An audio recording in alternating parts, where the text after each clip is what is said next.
আলী রাদিয়াল্লাহু তাআলা আনহু বলেন, আমারানা রাসূলুল্লাহ সাল্লাল্লাহু আলাইহি ওয়াসাল্লাম আন নাস্তাশরিফাল আইনা ওয়াল উযুনা। রাসূলুল্লাহ সাল্লাল্লাহু আলাইহি ওয়াসাল্লাম আমাদেরকে হুকুম করেছেন, আমরা হজের কোরবানি হোক আর সাধারণ কোরবানি হোক, সব কোরবানিরই একই কথা, আমরা কোরবানির জন্য পশু ক্রয় করার সময় যাতে একটু চোখ দেখে নিই, কান দেখে নিই। চোখ এবং কি কান, মানে যে পশুটা আমি, কোরবানিটা তো হলো আল্লাহর নৈকট্য অর্জনের জন্য, আল্লাহর দরবারে পেশ করা, সেজন্য একটু সুন্দর হয়, ভালো হয়, খুঁত না থাকে,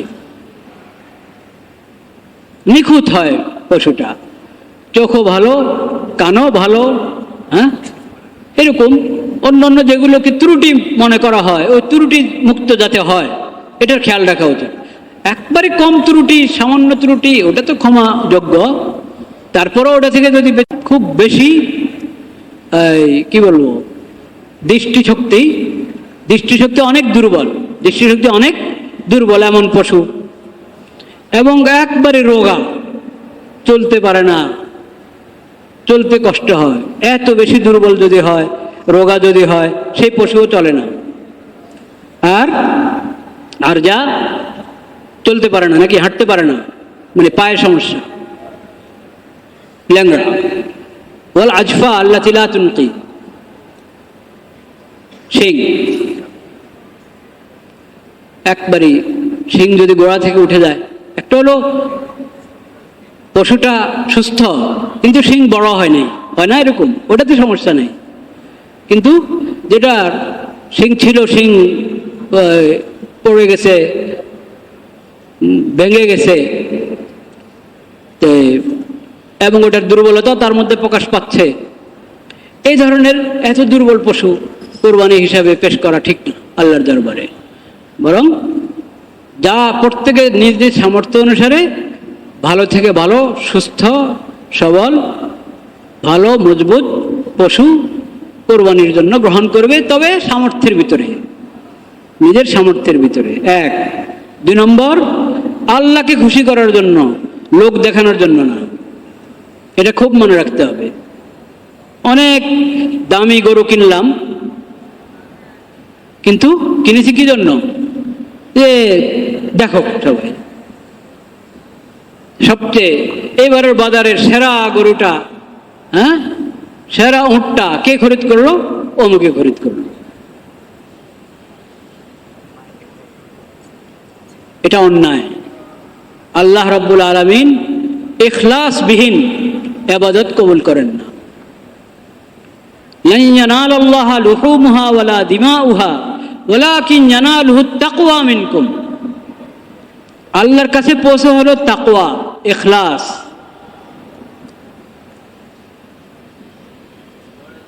লোক দেখানো, মানুষকে দেখানো,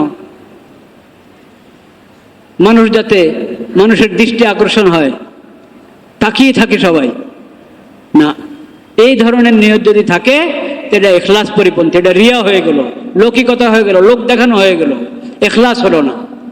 ইখলাসবিহীন ইবাদত আল্লাহর কাছে কবুল হয় না। আল্লাহ যত ইবাদতের নির্দেশ করেছেন বান্দাদেরকে, সব ইবাদতের মধ্যে আল্লাহ শর্ত লাগিয়েছেন ইখলাস। ইন্নামাল আমালু বিন্নিয়াত, তোমার আমলের মূল্যায়ন হবে আল্লাহর কাছে তোমার নিয়ত কত খাঁটি, নিয়ত কত মজবুত, কোনটা কত লিল্লাহ, আল্লাহর জন্য, একমাত্র আল্লাহর জন্য, একমাত্র আল্লাহকে রাজি করার জন্য, আল্লাহকে খুশি করার জন্য, সেটা আল্লাহর কাছে গ্রহণযোগ্য হবে। অনেক এত মন গ্রস্ত হয়েছে, হ্যাঁ, তারপরে অনেক এটাকে সাজগোজ করে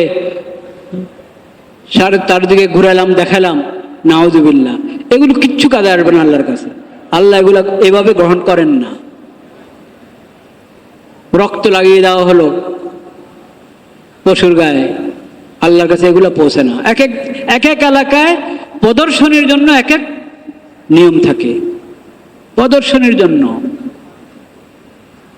দেখানোর জন্য এক এক এলাকায় এক এক নিয়ম থাকে। সব নিয়ম, যত নিয়ম ইখলাস পরিপন্থী, যত নিয়ম সুন্নত পরিপন্থী, সব ত্যাগ করতে হবে আমাদেরকে, সব ছাড়তে হবে।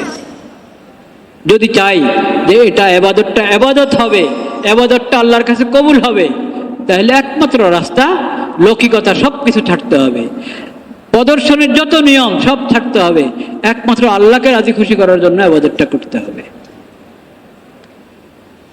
কোরবানির মধ্যে ইখলাস কিন্তু অনেক কঠিন, কোরবানির মধ্যে ইখলাস অনেক কঠিন।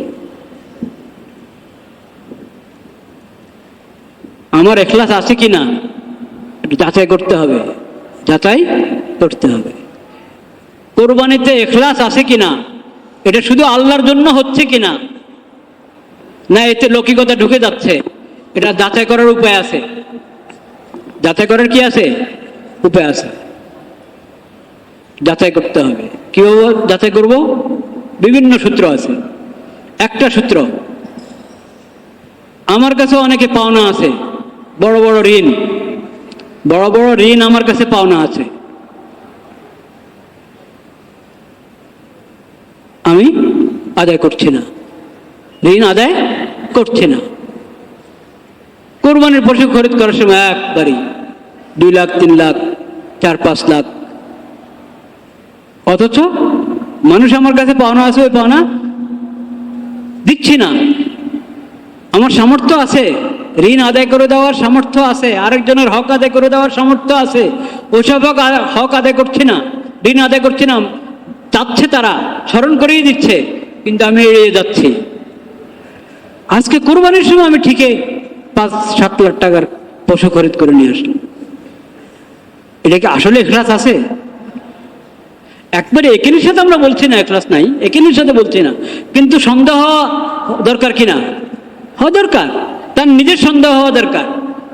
তার নিজে, আমরা তারে বলবো না যে তার অন্তরে ইখলাস নাই, না আমরা বলবো না, কারণ ওটা তো দিলের বিষয়।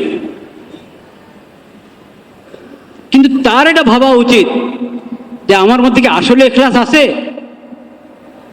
থাকলে তাহলে ওটা তো আরো বড় ফরজ হক। মানুষের ঋণ যে সময় নির্ধারিত সেই সময় পার হয়ে গেছে, দিচ্ছি না, তারা বিশেষ করে যারা কষ্ট পাচ্ছে, টালমটল টাল বাহানা করার কারণে কষ্ট পাচ্ছে, সেটা তো ডবল হারাম ওই ঋণ আদায় করতে বিলম্ব করা। ওই ফরজ হক আমি আদায় করছি না, কিন্তু এখানে এত খরচ করছি কেন? আমার নিজের নিয়তের যাচাই নিজেকে করা উচিত। এটা তো ঋণ, সে ঋণ নিয়েছি, এখন দিতে হবে, এটা তো স্পষ্ট কথা।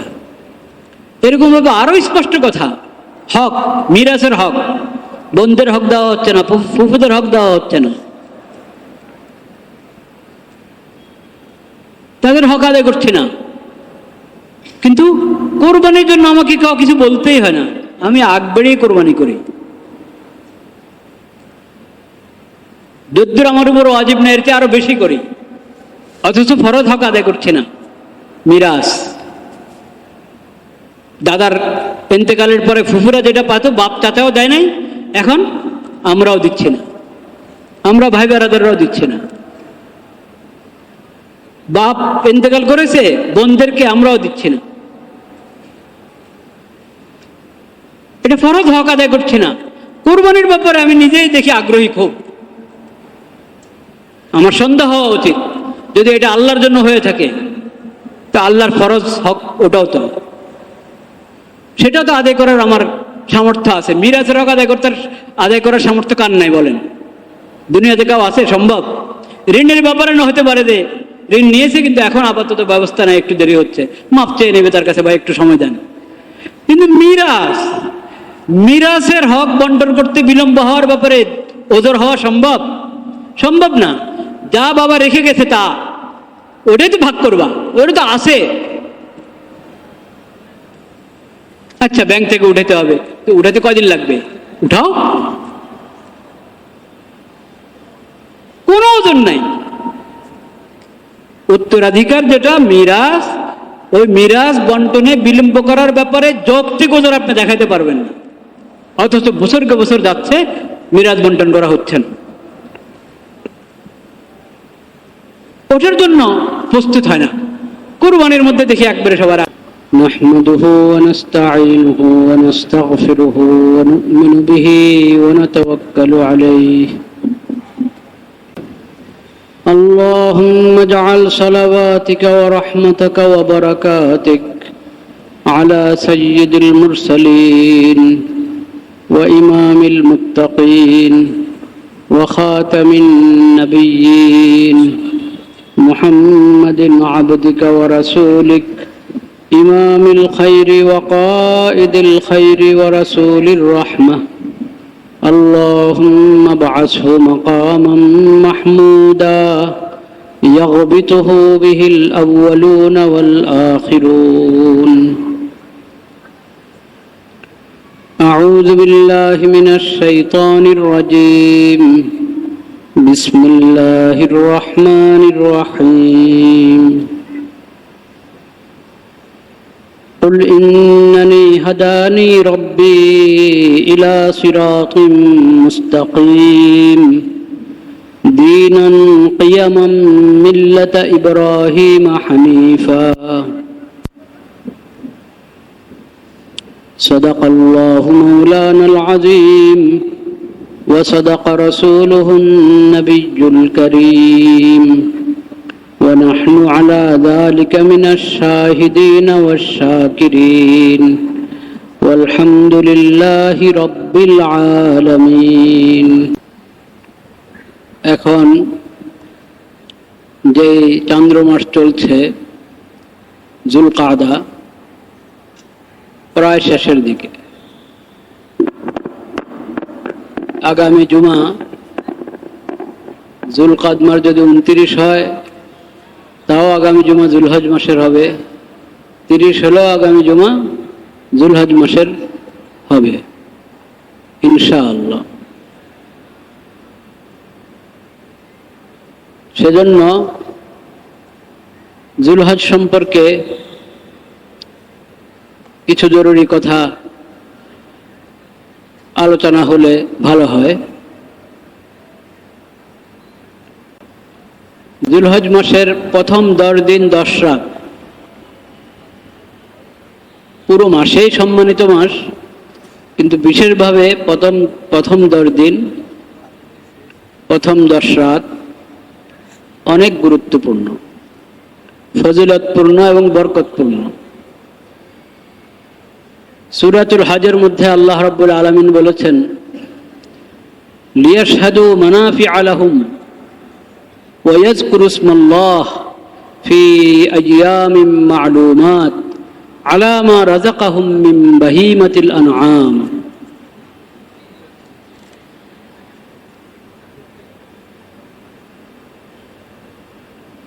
এই দিনগুলোর কথা কোরআন কারীমে আল্লাহ তাআলা বলেছেন আইয়ামুম মা'লুমাত, এবং এই দিনগুলোতে বিশেষভাবে আল্লাহর জিকিরের জন্য আল্লাহ তাআলা বলেছেন। জুলহজ মাসটা পুরো সময়ই দিন রাত, প্রতিটা মুহূর্ত আল্লাহর নেয়ামত। তার মধ্যে ফজিলতপূর্ণ দিন রাতগুলো বিশেষভাবে নেয়ামত। সেই ফজিলতপূর্ণ এবং বরকতপূর্ণ দিনগুলো এবং রাতগুলোর মধ্যে রয়েছে জুলহজের প্রথম 10 দিন এবং 10 রাত। আইয়ামুম মা'লুমাত ফি আইয়ামিন মা'লুমাত, জানা দিনগুলোতে তোমরা আল্লাহর জিকির করবে। সেই দিনগুলো কি? সাহাবী আব্দুল্লাহ ইবনে আব্বাস রাদিয়াল্লাহু তাআলা আনহু সহ, আব্দুল্লাহ ইবনে আব্বাস রাদিয়াল্লাহু তাআলা আনহুমা সহ সালাফের অনেক মনীষী বলেছেন আইয়ামুম মা'লুমাত জুলহজের প্রথম 10 দিন। ওয়াল ফজরি ওয়া লায়ালিন আশর, লায়ালিন আশর 10টি রাত। এই 10 রাতের ব্যাপারেও আব্দুল্লাহ ইবনে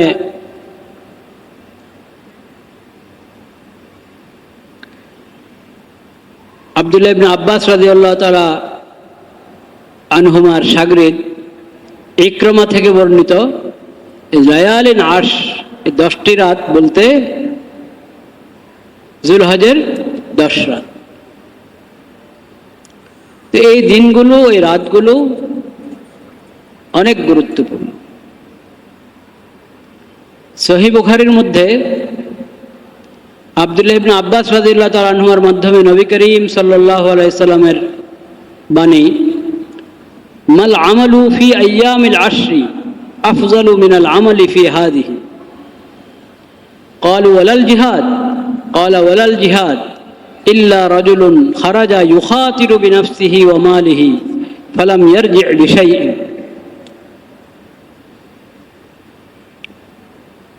এই 10 দিনের মধ্যে নেক আমল অন্য যে কোনো সময়ের নেক আমল থেকে বেশি উত্তম। এই 10 দিনের নেক আমলের চেয়ে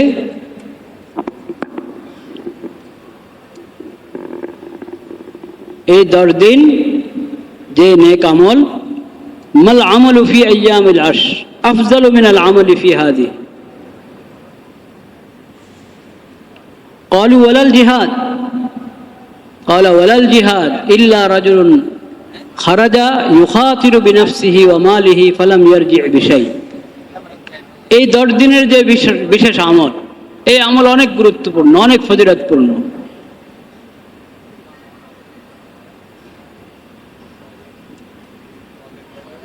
আল্লাহর কাছে এই দিনের আমলগুলো অনেক প্রিয়।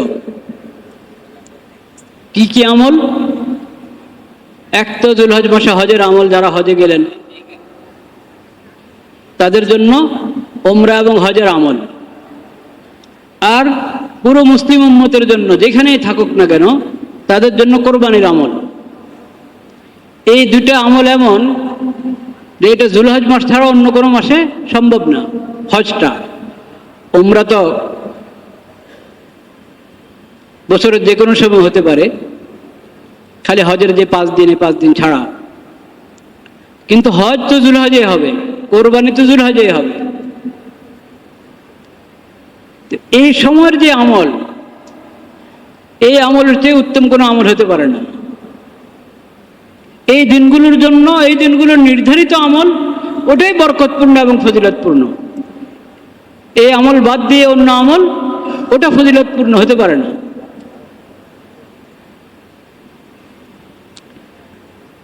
নবী করিম সাল্লাল্লাহু আলাইহি ওয়াসাল্লামকে জিজ্ঞেস করা হয়েছে, ওয়ালাল জিহাদু, জিহাদ ফি সাবিলিল্লাহ, আল্লাহ রাস্তায় জিহাদ, এটা তো অনেক বড় ফজিলত এবং বরকতের আমল।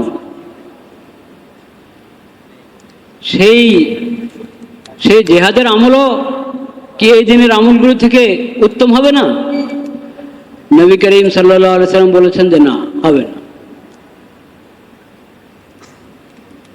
ইল্লা রাজুলুন খারাজা ইউখাতিরু বিনাফসিহি ওয়া মালিহি ফালাম ইয়ারজি' বিশাইইন। হ্যাঁ, যদি কেউ আল্লাহর রাস্তায় জিহাদে বের হলো,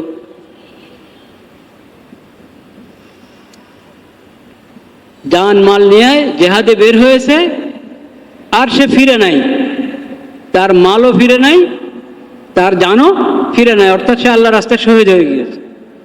শহীদ হয়ে গেলে তাহলে সেই ফজিলত অবশ্যই উঠতে হবে।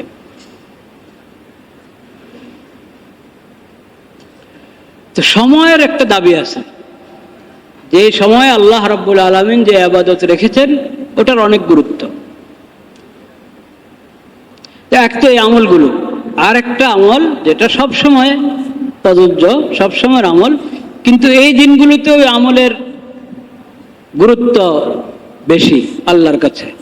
আল্লাহ চান যে বান্দা ওই আমলগুলো এই দিনগুলোতে অন্য সময়ের চেয়ে আরো বেশি করবে। সেগুলো কি? মা মিন আইয়ামিন আযামু ইনদাল্লাহ ওয়ালা আহাব্বু ইলাইহি আল আমালু ফীহিন্না মিন হাযিহিল আইয়ামিল আশর ফাকসিরু ফীহিন্না মিনাত তাহলিল ওয়াত তাকবীর ওয়াত তাহমিদ। এই দিনগুলোর আমলগুলোর মধ্যে লা ইলাহা ইল্লাল্লাহ, কালিমার আমল, লা ইলাহা ইল্লাল্লাহ, আল্লাহর মাহাত্ম্য বর্ণনা,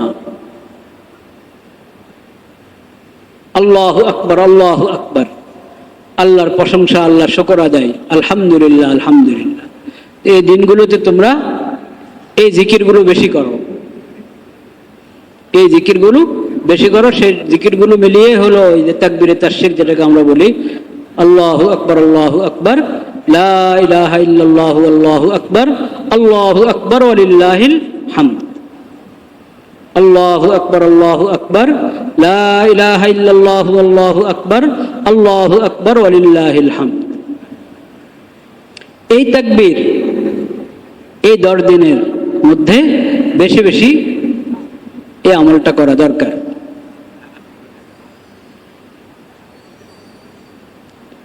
এই আমল তো সব সময় পুরো বছরেই লা ইলাহা ইল্লাল্লাহর জিকিরও পুরো বছর আছে, আলহামদুলিল্লাহ, আল্লাহু আকবার, এসব জিকির পুরো বছরেরই জিকির।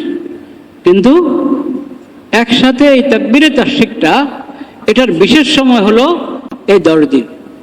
এই 10 দিনের মধ্যে আবার বিশেষ সময় হলো 9 তারিখ ফজর থেকে 13 তারিখ আসর পর্যন্ত, প্রতি ফরজ নামাজের পরে।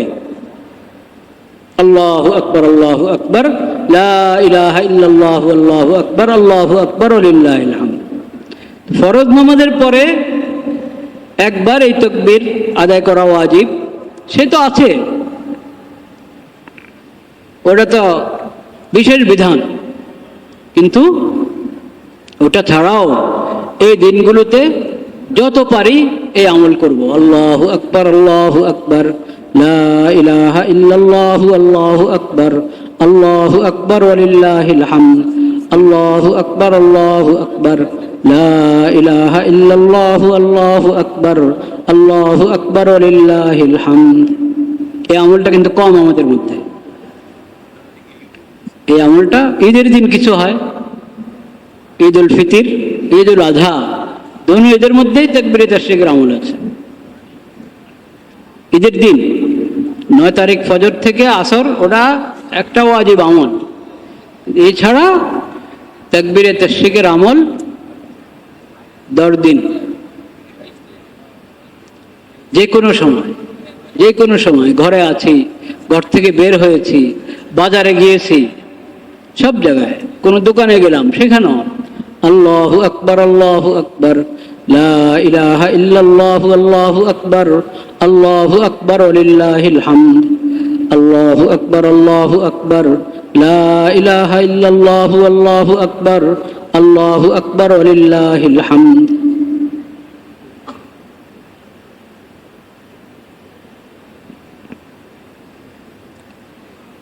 লা ইলাহা ইল্লাল্লাহ, লা ইলাহা ইল্লাল্লাহ, লা ইলাহা ইল্লাল্লাহ।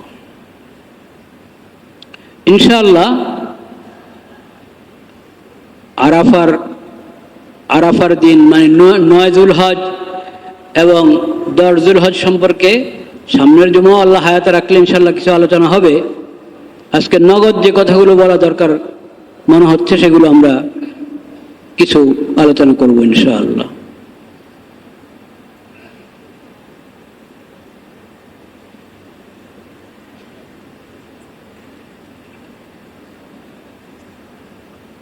একটা আমল, এটা আজকে বলা দরকার, স্মরণ করানোর জন্য, সবার জানা আছে আল্লাহর রহমতে, স্মরণ করিয়ে দেওয়ার জন্য নিজেকে এবং ভাইদেরকে স্মরণ করানোর জন্য এই জুমায় আলোচনা দরকার। কারণ সামনের জুমাতে তো যুলহজ শুরু হয়ে যাচ্ছে। আমলটা হলো, যাদের কোরবানির ইচ্ছা আছে, কোরবানি করার নিয়ত আছে, কোরবানি তার উপর জরুরি, এই জন্য হোক বা নফল কোরবানি হিসাবে হোক, কোরবানি করার যার ইচ্ছা আছে তার জন্য গুরুত্বপূর্ণ একটা আমল হলো যুলহজের চাঁদ, যুলহজ মাসের নতুন চাঁদ দেখা দেওয়ার আগে, মানে যুলহজ মাস শুরু হওয়ার আগে আগেই সে নিজের নখ কাটা, মোচ কাটা, পশম কাটা, এই কাজগুলো আগে সেরে নেবে। কেন সেরে নেবে? আগেই সেরে নেওয়ার দরকার হলে সেরে নেবে, কারণ যুলহজ মাস শুরু হওয়ার পর কোরবানি করা পর্যন্ত এই সময়টুকুতে ওই ব্যক্তির জন্য যে কোরবানির নিয়ত করেছে, এরাদা করেছে, তার জন্য বিধান হলো সে নখ কাটবে না, মোষ কাটবে না, শরীরের আরো যেই জায়গার পশম ফেলে দিতে হয়, অনেক দিন পর্যন্ত এটা রাখা যায় না, ওই জিনিসগুলো কাটার সময় এই 10 দিন না, যুলহজের প্রথম তারিখ, মানে প্রথম তারিখ বলতে চাঁদ দেখা দেওয়ার পর থেকে ওই রাত থেকে শুরু হবে কোরবানি করা পর্যন্ত, এই সময়টুকুতে আমি এই কাজগুলো থেকে বেঁচে থাকব। নখ কাটা বা শরীরের অন্য কোনো জায়গার কোনো চামড়া, কোনো পশম কাটা, এই কাজ থেকে এই সময়গুলোতে বিরত থাকা। কি হিকমত এটাতে আছে, কি তাৎপর্য? অনেক তাৎপর্য থাকতে পারে, কিন্তু এটা বিধান। নবী করিম সাল্লাল্লাহু আলাইহি সাল্লাম বলেছেন যে কোরবানি করার ইচ্ছা পোষণ করেছে সে যেন এই 10 দিন যুলহজের চাঁদ দেখার পর থেকে কোরবানির করা পর্যন্ত এই কাজগুলো থেকে বিরত থাকে। এটা আমাদের মনে থাকা দরকার, এটা গুরুত্বপূর্ণ সুন্নাত।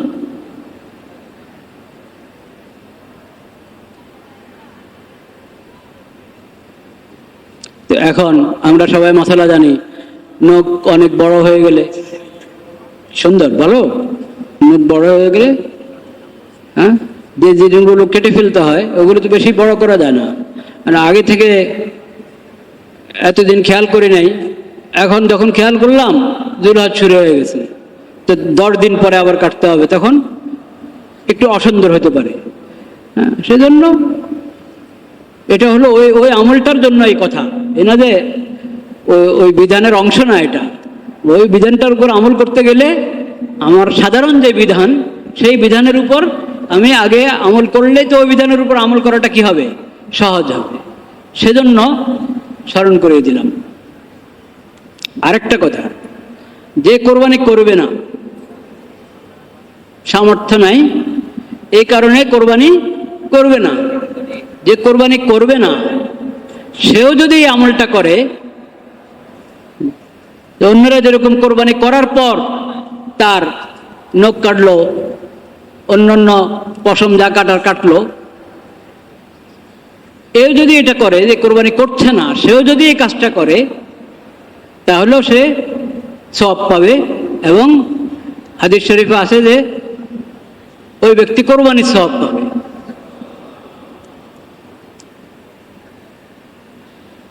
আবু দাউদ শরীফের মধ্যে হাদিসটি আছে, উমিরতু বিয়াউমিল আযহা ঈদান জাআলাহু আল্লাহু আযজা ওয়া জাল্লা লিহাযিহিল উম্মাহ। قال الرجل أرأيت إن لم أجد إلا منيحة ابني أفأضحي بها؟ قال لا، ولكن تأخذ من شعرك وأظفارك وتقص شاربك وتحلق عانتك فتلك تمام أضحيتك عند الله عز وجل.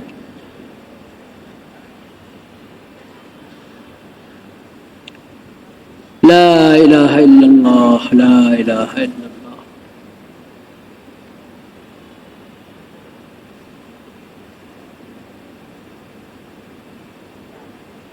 যুলহজ মাসের প্রথম 10 দিন 10 রাতের এই ফজিলত, বরকত এবং এই সময়গুলোতে আমলের যে গুরুত্ব, খাস এই সময়ের খাস আমল তো আছেই, অন্যান্য আমল বেশি করার চেষ্টা করা। তার মধ্যে একটা বললাম তাকবীরে তাশরিকের কথা, আর একটা হলো কোরআন তিলাওয়াত, রাত জাগা, দিনে রোজা রাখা, দিনে রোজা রাখা।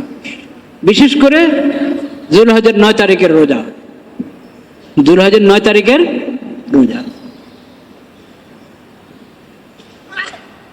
যে এলাকায় যখন 9 তারিখ, যে এলাকায় যেদিন 9 তারিখ, তারা 9 তারিখের রোজা রাখবে, তাদের জন্য ওইটাই 9 তারিখের রোজা।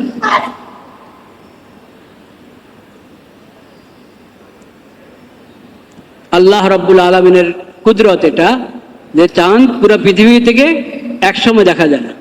নতুন চাঁদ একই সময় দেখা যায় পুরো পৃথিবী থেকে, একই সময় দেখা যায় না। বড় একটা অঞ্চল নিয়ে দেখা যায়, আবার আর একটা অঞ্চলে পরের দিন দেখা যায়।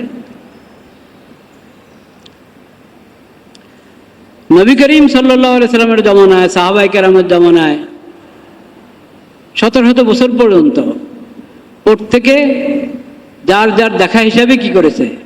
আমল করেছে। যার যার দেখা হিসাবে আমল করেছে।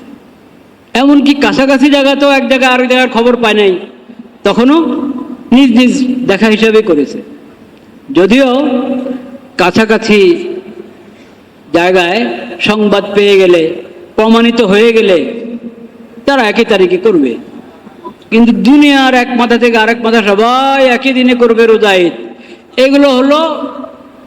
এগুলা আবেগী মানুষদের কথা। একবারে সম্মান করে বললে এটাই বলতে হবে, আবেগী মানুষদের কথা।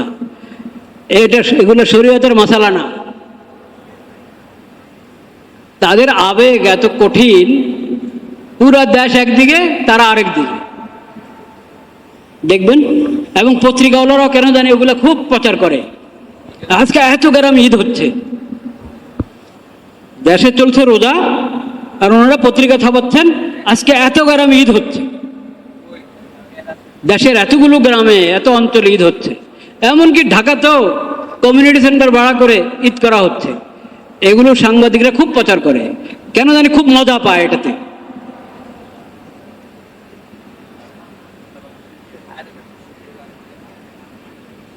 মনে রাখবেন, এই চিন্তা যে পুরা দুনিয়াতে একই তারিখে রোজা ঈদ হতে হবে এরকম কোন বিধান শরীয়তে দিয়েছে কোরআনের মধ্যে, হাদিসের মধ্যে, এই ধারণা ঠিক না। এই ধারণা ঠিক না। আর এটা সম্ভব না। পুরা দুনিয়ার কথা যদি আপনি বলেন, এটা সম্ভব না। সময়ের যেই নিজাম আল্লাহ তাআলা বানিয়েছেন, ভৌগোলিক যে অবস্থান মুসলিম দেশগুলোর, ওটা কোনোভাবেই সমর্থন করে না যে একই তারিখে সম্ভব। এটা লম্বা আলোচনার দাবি রাখে। আজকে কথাই এসে গেল যে আমি বললাম, এটা কিন্তু হালকা বিষয় না। এই যে বিচ্ছিন্ন হয়ে যাওয়া, আমি আলাদা ঈদ করব, এরা মনে হলো দেশের সমস্ত আলেম ওলামাদেরকে অবজ্ঞা করা, প্রশাসনকে অবজ্ঞা করা। এটা প্রশাসনকে অবজ্ঞা করা হলো। প্রশাসনের পক্ষ থেকে একটা হেলাল কমিটি আছে, নতুন চাঁদ দেখা কমিটি আছে, তারা ফয়সালা করছে। সেই কমিটির মধ্যে ওলামায়ে কেরাম আছেন। ওখানে ফয়সালা হচ্ছে, আপনি যদি আরেকদিন আগে করেন তো এই ফয়সালাকে অবজ্ঞা করলেন। এটা কি মানে দেশকে এবং সরকারকে অবজ্ঞা করার আওতাতে আসে না আসে না? আসে।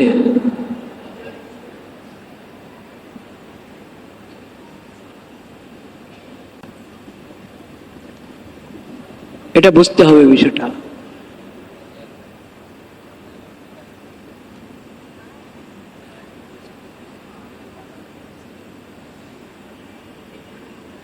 যারা এরকম আবেগী মানুষ,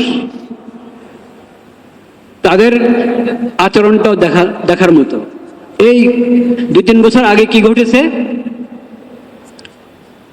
একবার সৌদিরও আগে করেছে, একবারে বিশ্বের প্রথম দেখা হিসেবে ওনারা করবেন, সেই দেখা হিসাবে নিজেরা ঈদ করে ফেলেছে। ওই দিন সৌদি আরব ঈদ হয়নি, পরের দিন আবার সৌদি আরবের সাথে ঈদ করেছে, পরের দিন আবার সৌদি আরবের সাথে ঈদ করেছে। তো তৃতীয় দিনও করতা দেশের সাথে আরেকবার করতা। এটা কোন তামাশা বলেন? এটা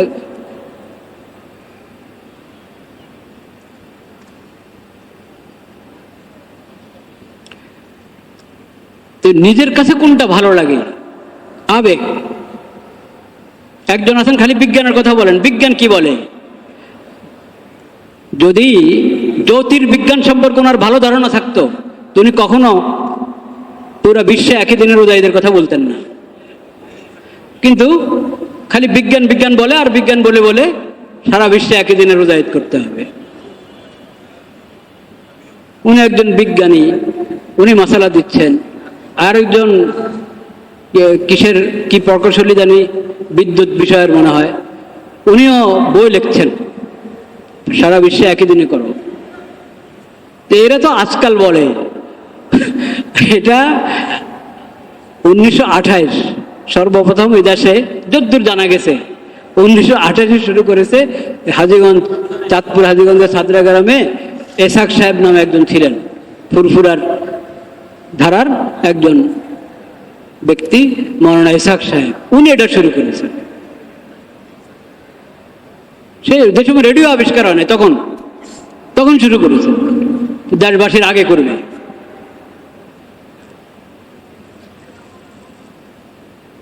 এখনো না আপনি বলবেন যে আমরা খবর জানি, অন্য জায়গার খবর জেনে ফেলেছি, এখন আমরা কি করব?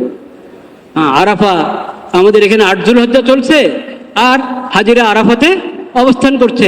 তো এটা যদি আরাফার রোজা হয় তাহলে তো আমরা আজকে আমাদের 8 যুলহজ্জা হলো আজকে রাখা দরকার আরাফার রোজা।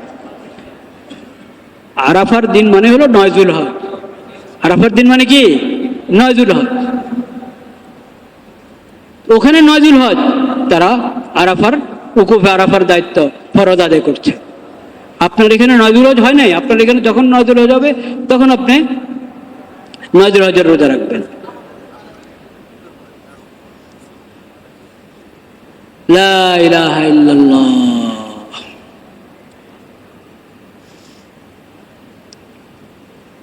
যাই হোক,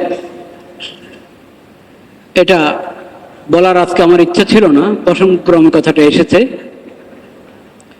এটা লম্বা দাবি রাখে। এখন আমি এটা বুঝতে পারছি কারো কারো মনে, যারা ওরকম চিন্তা পোষণ করেন, তাদের মনে মনে বিভিন্ন প্রশ্ন আছে। তো ওই সব প্রশ্ন, কোনটা যৌক্তিক প্রশ্ন, কোনটা অযৌক্তিক প্রশ্ন, কোন প্রশ্নের কি উত্তর, ওগুলো আল্লাহর রহমতে ক্লিয়ার করা আছে। কিন্তু সেটা তো আর এত অল্প সময়ের আলোচনায় সব কথা বলা যায় না। আর দুটা কথা বলবো আমি। একটা হলো কোরবানির জন্য পশু সংগ্রহ করা, হয়তো এখন থেকে আমরা শুরু করেছি, করতে যাচ্ছি। এখানে কয়েকটা বিষয় মনে রাখতে হবে। একটা তো নবী করিম সাল্লাল্লাহু আলাইহি সাল্লাম আমাদেরকে সতর্ক করে গিয়েছেন,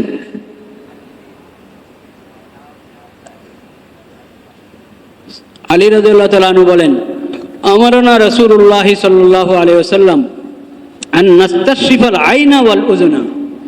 রাসূলুল্লাহ সাল্লাল্লাহু আলাইহি ওয়াসাল্লাম আমাদেরকে হুকুম করেছেন, আমরা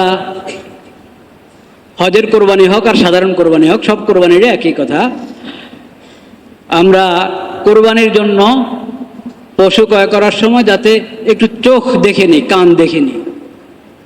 চোখ এবং কি কান, মানে যে পশুটা আমি, কোরবানিটা তো হলো আল্লাহর নৈকট্য অর্জনের জন্য, আল্লাহর দরবারে পেশ করা, সেজন্য একটু সুন্দর হয়, ভালো হয়, খুঁত না থাকে,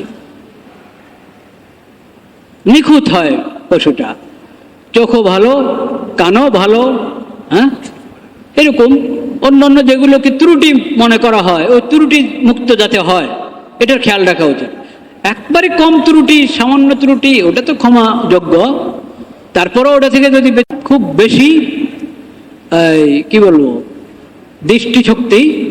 দৃষ্টিশক্তি অনেক দুর্বল, দৃষ্টিশক্তি অনেক দুর্বল এমন পশু, এবং একবারে রোগা, চলতে পারে না, চলতে কষ্ট হয়, এত বেশি দুর্বল যদি হয়, রোগা যদি হয়, সেই পশুও চলে না।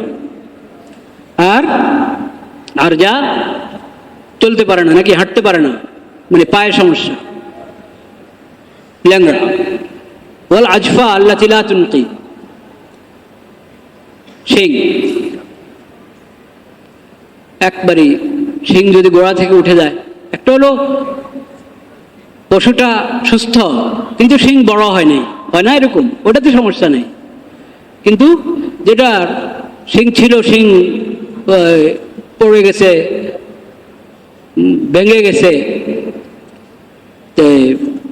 এবং ওটার দুর্বলতা তার মধ্যে প্রকাশ পাচ্ছে, এই ধরনের এত দুর্বল পশু কোরবানি হিসাবে পেশ করা ঠিক না আল্লাহর দরবারে। বরং যা প্রত্যেকের নিজ নিজ সামর্থ্য অনুসারে ভালো থেকে ভালো, সুস্থ সবল, ভালো মজবুত পশু কোরবানির জন্য গ্রহণ করবে, তবে সামর্থ্যের ভিতরে, নিজের সামর্থ্যের ভিতরে। এক।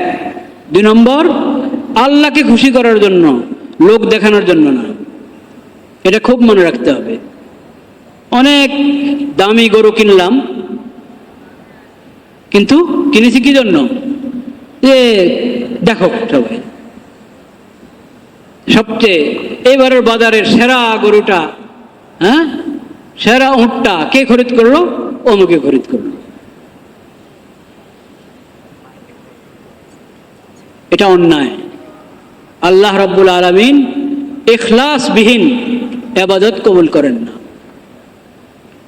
লান ইয়ানালাল্লাহা লুহুমুহা ওয়ালা দিমাউহা ওয়ালাকিন ইয়ানালুহুত তাকওয়া মিনকুম। আল্লাহর কাছে পৌঁছে হলো তাকওয়া, ইখলাস।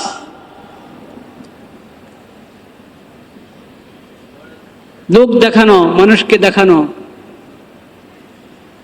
মানুষ যাতে মানুষের দৃষ্টি আকর্ষণ হয়, তাকিয়ে থাকে সবাই, না। এই ধরনের নিয়ত যদি থাকে, এটা ইখলাস পরিপন্থী, এটা রিয়া হয়ে গেল, লৌকিকতা হয়ে গেল, লোক দেখানো হয়ে গেল, ইখলাস হলো না। ইখলাসবিহীন ইবাদত আল্লাহর কাছে কবুল হয় না। আল্লাহ যত ইবাদতের নির্দেশ করেছেন বান্দাদেরকে, সব ইবাদতের মধ্যে আল্লাহ শর্ত লাগিয়েছেন ইখলাস। ইন্নামাল আমালু বিন্নিয়াত। তোমার আমলের মূল্যায়ন হবে আল্লাহর কাছে তোমার নিয়ত কত খাঁটি, নিয়ত কত মজবুত, কোনটা কত লিল্লাহ, আল্লাহর জন্য, একমাত্র আল্লাহর জন্য, একমাত্র আল্লাহকে রাজি করার জন্য, আল্লাহকে খুশি করার জন্য, সেটা আল্লাহর কাছে গ্রহণযোগ্য হবে। অনেক এত মন কষ্ট হয়েছে, হ্যাঁ, তারপরে অনেক এটাকে সাজগোজ করে তার দিকে ঘুরালাম, দেখালাম, নাউযুবিল্লাহ। এগুলো কিচ্ছু কাজে আসবে না আল্লাহর কাছে। আল্লাহ এগুলা এভাবে গ্রহণ করেন না। রক্ত লাগিয়ে দেওয়া হলো পশুর গায়ে, আল্লাহর কাছে এগুলো পৌঁছে না। এক এক এলাকায় প্রদর্শনীর জন্য এক এক নিয়ম থাকে, প্রদর্শনীর জন্য,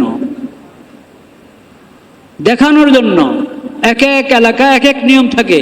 সব নিয়ম, যত নিয়ম ইখলাস পরিপন্থী, যত নিয়ম সুন্নত পরিপন্থী, সব ত্যাগ করতে হবে আমাদেরকে, সব ছাড়তে হবে। যদি চাই যে এটা ইবাদতটা ইবাদত হবে, ইবাদতটা আল্লাহর কাছে কবুল হবে, তাহলে একমাত্র রাস্তা লৌকিকতা সব কিছু ছাড়তে হবে, প্রদর্শনের যত নিয়ম সব ছাড়তে হবে, একমাত্র আল্লাহকে রাজি খুশি করার জন্য ইবাদতটা করতে হবে। কোরবানির মধ্যে ইখলাস কিন্তু অনেক কঠিন,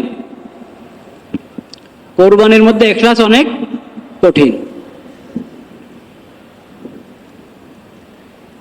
আমার ইখলাস আছে কিনা একটু যাচাই করতে হবে, যাচাই করতে হবে। কোরবানিতে ইখলাস আছে কিনা, এটা শুধু আল্লাহর জন্য হচ্ছে কিনা, না এতে লৌকিকতা ঢুকে যাচ্ছে, এটা যাচাই করার উপায় আছে। যাচাই করার কি আছে? উপায় আছে, যাচাই করতে হবে। কিভাবে যাচাই করব? বিভিন্ন সূত্র আছে। একটা সূত্র, আমার কাছে অনেকে পাওনা আছে, বড় বড় ঋণ, বড় বড় ঋণ আমার কাছে পাওনা আছে, আমি আদায় করছি না, ঋণ আদায় করছি না। কোরবানির পশু খরিদ করার সময় একবারই 2 লাখ 3 লাখ 4-5 লাখ, অথচ মানুষ আমার কাছে পাওনা আছে, ওই পাওনা দিচ্ছি না। আমার সামর্থ্য আছে, ঋণ আদায় করে দেওয়ার সামর্থ্য আছে, আরেকজনের হক আদায় করে দেওয়ার সামর্থ্য আছে, ওসব হক আদায় করছি না, ঋণ আদায় করছি না। চাচ্ছে তারা, স্মরণ করেই দিচ্ছে, কিন্তু আমি এড়িয়ে যাচ্ছি। আজকে কোরবানির সময় আমি ঠিকই 5-7 লাখ টাকার পশু খরিদ করে নিয়ে আসলাম। এটা কি আসলে ইখলাস আছে? একবারে একিনের সাথে আমরা বলছি না ইখলাস নাই, একিনের সাথে বলছি না, কিন্তু সন্দেহ দরকার কিনা? হওয়া দরকার, তার নিজের সন্দেহ হওয়া দরকার। তার নিজে, আমরা তারে বলবো না যে তার অন্তরে ইখলাস নাই, না, আমরা বলবো না, কারণ ওটা তো দিলের বিষয়। কিন্তু তার এটা ভাবা উচিত যে আমার মধ্যে কি আসলে ইখলাস আছে? থাকলে তাইলে ওটা তো আরো বড় ফরজ হক মানুষের ঋণ যে সময় নির্ধারিত সেই সময় পার হয়ে গেছে, দিচ্ছি না, তারা বিশেষ করে যারা কষ্ট পাচ্ছে, টালমটল টাল বাহানা করার কারণে কষ্ট পাচ্ছে, সেটা তো ডবল হারাম ওই ঋণ আদায় করতে বিলম্ব করা। ওই ফরজ হক আমি আদায় করছি না, কিন্তু এখানে এত খরচ করছি কেন? আমার নিজের নিয়তের যাচাই নিজেকে করা উচিত। এটা তো ঋণ, সে ঋণ নিয়েছি এখন দিতে হবে, এটা তো স্পষ্ট কথা।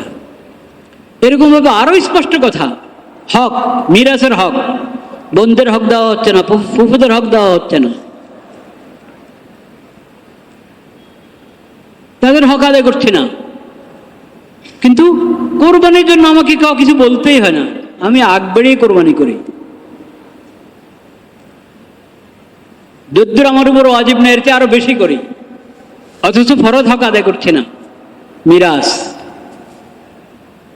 দাদার ইন্তেকালের পরে ফুফুরা যেটা পাতো বাপ চাচাও দেয় নাই, এখন আমরাও দিচ্ছি না, আমরা ভাই বেড়াদাররাও দিচ্ছি না। বাপ ইন্তেকাল করেছে, বোনদেরকে আমরাও দিচ্ছি না, এটা ফরজ হক আদায় করছি না। কোরবানির ব্যাপারে আমি নিজেই দেখি আগ্রহী খুব, আমার সন্দেহ হওয়া উচিত যদি এটা আল্লাহর জন্য হয়ে থাকে, তা আল্লাহর ফরজ হক ওটাও তো, সেটাও তো আদায় করার আমার সামর্থ্য আছে। মিরাজের হক আদায় করার সামর্থ্য কার নাই বলেন? দুনিয়াতে কেউ আছে সম্ভব? ঋণের ব্যাপারে না হতে পারে যে ঋণ নিয়েছে কিন্তু এখন আপাতত ব্যবস্থা নাই, একটু দেরি হচ্ছে, মাপ চেয়ে নেবে তার কাছে, বা একটু সময় দেন। কিন্তু মিরাসের হক বন্টন করতে বিলম্ব হওয়ার ব্যাপারে ওজর হওয়া সম্ভব? সম্ভব না। যা বাবা রেখে গেছে তা ওটাই তো ভাগ করবা, ওটা তো আছে। আচ্ছা, ব্যাংক থেকে উঠাতে হবে, তো উঠাতে কয়দিন লাগবে? উঠাও, কোনো ওজন নাই। উত্তরাধিকার যেটা মিরাস, ওই মিরাস বন্টনে বিলম্ব করার ব্যাপারে যৌক্তিক ওজোর আপনি দেখাতে পারবেন না, অথচ বছরকে বছর যাচ্ছে মিরাজ বন্টন করা হচ্ছে না, ওটার জন্য প্রস্তুত হয় না। কুরবানির মধ্যে দেখি একবারে সবার আগে আগে। কথা শেষে নেই, আরো আছে কথা। জাকাত ফরজ কিনা? জাকাত ফরজ। যার সামর্থ্য আছে, নেশাব পরিমাণ অর্থ যার কাছে আছে, বছর অতিক্রম হয়েছে, প্রত্যেক নেশাবের মানে প্রত্যেক অর্থের উপরে আলাদা আলাদা বছর অতিক্রান্ত হতে হয় না, অতিক্রম করতে হয় না। একবার আপনার কাছে জাকাত পরিমাণ অর্থ এসেছে, বাস প্রথম যখন আপনার কাছে হলো, এটাই আপনার অর্থ বছর, জাকাতের অর্থ বছর পুরো হলো, জাকাত বর্ষ পুরো হলো। এরপরে প্রতি বছরেই আপনার কাছে যা থাকবে, চাই কোনোটা 1 মাস আগে এসেছে, কোনোটা 2 মাস আগে এসেছে, কোনোটা 3 মাস আগে এসেছে, ওই সব বছর পুরো হয়ে গেছে। এগুলো একবার বছর পুরো হলে মাঝে যা যুক্ত হতে থাকবে সবগুলো বছর পুরা।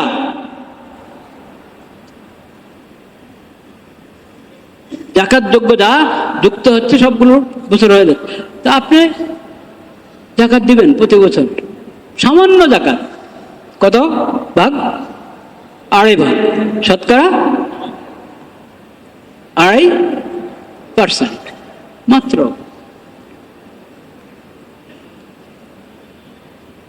তখন যার অনেক টাকা, তার জাকাতের সঙ্গে একটু বেশি আসছে, তখন মাথায় হাত উঠে এত টাকা দিয়ে দিব। কিন্তু এত টাকা আসলে কত টাকার মধ্যে কত টাকা? যত কোটি জাকাত আসছে আপনার আপনার পুরো সম্পদের মধ্যে ওটা কত? ওই 2.5 ভাগ।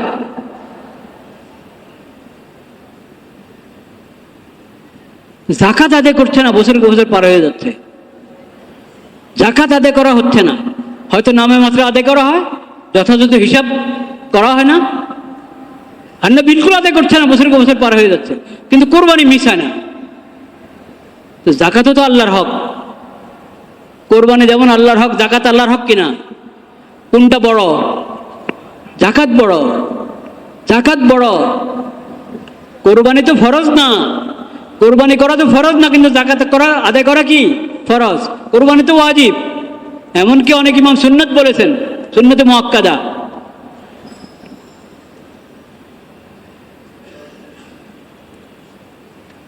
তো এই যে কোরবানির ব্যাপারে আমি আগ্রহী, কিন্তু জাকাত আদায়ের ক্ষেত্রে আগ্রহী না, এর মানে এটা সমাজ দেখে, ওটা সমাজ দেখে না, এমন কিনা?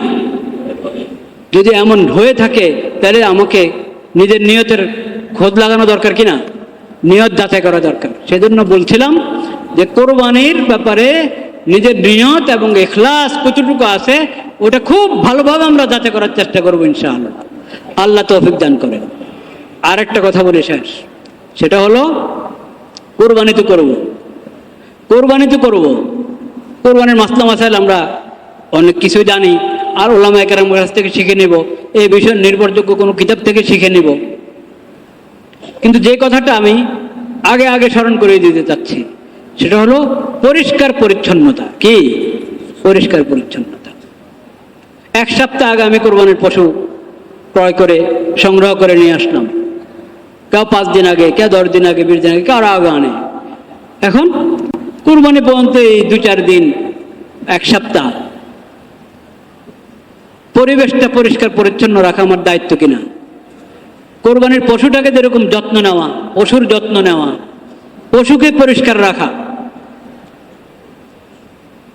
তাকে যত্নের সাথে পরিষ্কার জায়গায় রাখা, আর আবর্জনার কারণে চারদিক যাতে অপরিষ্কার না হয়ে থাকে সেজন্য পুরো খেয়াল রাখা, এটা আমাদের দায়িত্ব। এটা আমাদের কি দায়িত্ব? কোরবানির পশু যত্নের অংশ, এটা মনে রাখবেন। তার পানাহারের যেরকম আপনি ব্যবস্থা করেন, এজন্য তার জায়গা এবং চারপাশ পরিষ্কার পরিচ্ছন্ন রাখা, এটাও দায়িত্ব। আর কোরবানির দিন, ওই দিন তো আরো বেশি বড় দায়িত্ব। রক্ত যদি পড়ে থাকে, যথাযথ ভালোভাবে পরিষ্কার করা হলো না, রক্ত একটু এদিকে লেগে আছে, মোটামুটি পানি ঢেলে দিয়েছে, কিন্তু এখানে কিছু লেগে আছে, ওখানে কিছু লেগে আছে, দেখতে অসুন্দর, আর দুর্গন্ধ হবে কি হবে না? হবে, কঠিন দুর্গন্ধ। আর এই কি বলে ওটা, বুড়ি ফেলে রাখলাম কোথাও, গোবর ফেলে রাখলাম, বইটা ওটা খুলে হয়তো নিয়ে গেছে, কিন্তু ময়লাগুলো ফেলে রাখা হয়েছে, এগুলো অন্যায়। আমার কারণে কোনো রাস্তায় যদি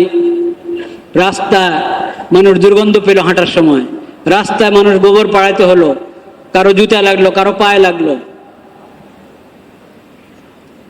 গ্যারেজটা ব্যবহার করা হয়েছে কিন্তু গ্যারেজটাকে একবার পুরো পরিষ্কার করে দুর্গন্ধ মুক্ত করে রাখলাম না, রাস্তা ব্যবহার করা হলো, রাস্তাটাকে ঠিক করলাম না, উঠান, উদ্যান ওটা ব্যবহার করা হয়েছে কিন্তু ওটাকে পুরো পাকসাফ করে পরিষ্কার করে রাখলাম না, এবং ময়লাগুলো যথাযোগ্য স্থানে, নির্ধারিত স্থানে পৌঁছালাম না, রাখলাম না, এগুলো সব অন্যায়। সব কি অন্যায়? এগুলো থেকে বেঁচে থাকতে হবে। এগুলো যদি ঠিক মতো করি তাহলে কোরবানির হক ঠিক মতো আদায় হবে, আর এগুলোর ব্যাপারে যদি অবহেলা করি তো যত দামি কোরবানি আমি আদায় করি আমার এটার মধ্যে ত্রুটি থেকেই যাবে, আর অন্য মানুষ যে কষ্ট পাবে, আমি নিজে তো কষ্ট পাবো, আমি নিজে তো ওই জায়গা দিয়ে হাঁটতে আমার সমস্যা হবে।